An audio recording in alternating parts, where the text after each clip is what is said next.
ಕೂತ್ಕೊಳ್ಳಿ.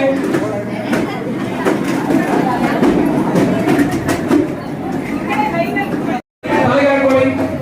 ಅವರಿಗೆ ಅಮ್ಮ ಹಾಕೊಂಡಿದ್ದಾರೆ, ಶಿವಮ್ಮ ಹಾಕೊಂಡಿದ್ದಾರೆ. ತಾಯಿ ಬಸ್ಸಿಗೆ ಇಬ್ರು ತಾಯಂದಿರು ಬರ್ತಾರೆ. ನಾವು ಸ್ವಲ್ಪ ಆ ಕಡೆ ಹೋಗಮ್ಮ, ಬೇಡಮ್ಮ, ಈಚೆ ನೋಡಿ ಅಮ್ಮ. ಹೌದಾ? ಸಾಕು ಸಾಕು ಬನ್ನಿ. ನನ್ನ ನೋಡಿ ನಿಮಗೆ ಹೊಂಬಾಳೆ ಹಿಂಗ ಯಾಕೆ ಅದು ಅದೇನಕ್ಕೆ ಅರಸಿನ ಕುಂಕುಮ ನಿಮ್ಮ ದೃಷ್ಟಿ ತೆಗೆಯಿತು, ಮುತ್ತೈದರ ಸಂಕೇತ. ಆ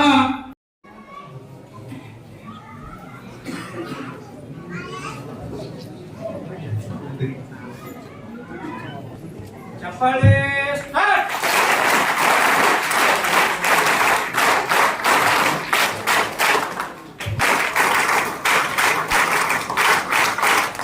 ಈ ಒಂದು ಕಾರ್ಯಕ್ರಮವನ್ನ ಯಾವಾಗ ಮಾಡ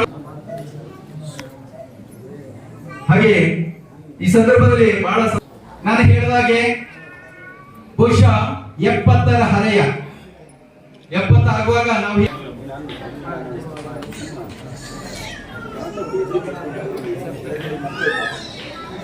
ಹಾಗೆ ನಮಗೆ ಶಿಬಿರದ ಎಲ್ಲ ಮಾರ್ಗದರ್ಶನವನ್ನ ನೀಡುತ್ತಾ ಕಾಲಕ್ಕೆ ನಮಗೆ ಸಹಕಾರವನ್ನ ದಯವಿಟ್ಟು ನವಜೀವನದರು ಶಿಬಿರಾರ್ಥಿಗಳು ಮೌನವಾಗಿ ಕೂತ್ಕೊಳ್ಳಿ. ಶಿಬಿರಾರ್ಥಿಗಳು ನಿವೃತ್ತ ASI ಆಗಿ ನಿವೃತ್ತರಾಗಿರುವಂತ ನಮ್ಮ ಆತ್ಮೀಯರು ಹಾಗೆ ಸದಾ ನಮ್ಮ ಯೋಜನೆಯ ಯಾವುದೇ ಒಂದು ವಿಚಾರದಲ್ಲೂ ಕೂಡ ನಮ್ಮ ಜೊತೆಗೆ ಬೆನ್ನೆಲುಬಾಗಿ ಹಾಗೆ ಇವತ್ತು ನಮ್ಮ ಶಿಬಿರಾರ್ಥಿಗಳ ಮುಖದಲ್ಲಿ ಮಂದಹಾಸ ಬೀರಬೇಕಾದ್ರೆ ಹಾಗೆ ನಮ್ಮ ಈ ನಗರಸಭೆಯ ಅಧ್ಯಕ್ಷರಾದ ಪ್ರಕಾಶ್ ಮುರಾರಿ ಅವರ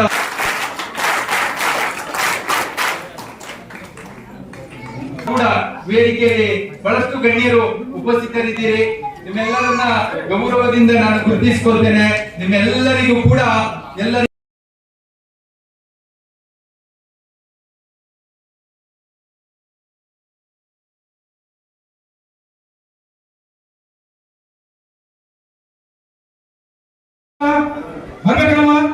ಗ್ಯಾರಂಟಿ ಸರ್. ಕೈ ಕೆಳಗೆ ಈಗ ದೀಪವನ್ನ ಹಚ್ಚಿ ಪ್ರಾರ್ಥನೆ ಮಾಡಿ ನಿಮ್ಮ ಮನೆಗೆ ಸ್ವಾಮಿಯನ್ನು ಕಳಿಸುವಂತಹ ಸಂದರ್ಭ.